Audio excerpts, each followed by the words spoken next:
अखिल भारतीय कांग्रेस के सम्मानित राष्ट्रीय अध्यक्ष आदरणीय मल्लिकार्जुन खड़गे जी हल्द्वानी जाकर रामलीला मैदान से अपनी रैली को संबोधित करते हैं। उनके जाने के बाद कुंठित मानसिकता के साथ भारतीय जनता पार्टी वहां शुद्धिकरण का आयोजन करती है।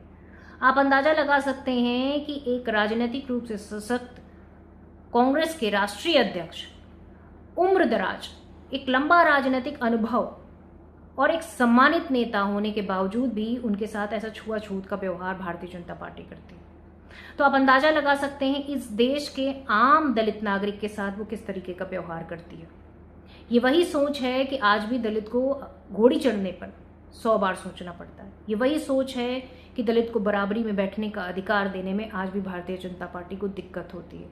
ये वही सोच है जो आरक्षण पे कुंडली मारकर बैठी हुई है। ये वही सोच है जो इस देश को छुआछूत और अंधविश्वास में बांटती है।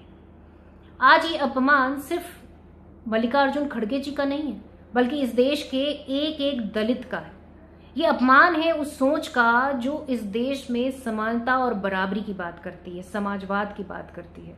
ये अपमान है उस देश के हर एक दलित व्यक्ति का जो आज भी इस देश की एकता और अखंडता के लिए हर तरीके से समर्पित है, पर उसके बावजूद भी भारतीय जनता पार्टी उन्हें द्वितीय दर्जे का नागरिक समझती है। अपनी ऐसी सोच के साथ, अपनी सामंतवादी सोच के साथ भारतीय जनता पार्टी इस देश के साथ अन्याय कर रही है और ये अपमान नहीं सहेगा। इस हिंदुस्तान का एक दलित नहीं सहेगा, इस हिंदुस्तान का एक भी युवा नहीं सहेगा। आज अपनी सोच को बदलना पड़ेगा भारतीय जनता पार्टी को, और इसलिए भारतीय जनता पार्टी के एक एक नेता को माफी मांगनी पड़ेगी। ये कृत्य असहनीय भी है, इसके साथ में दुखद भी है।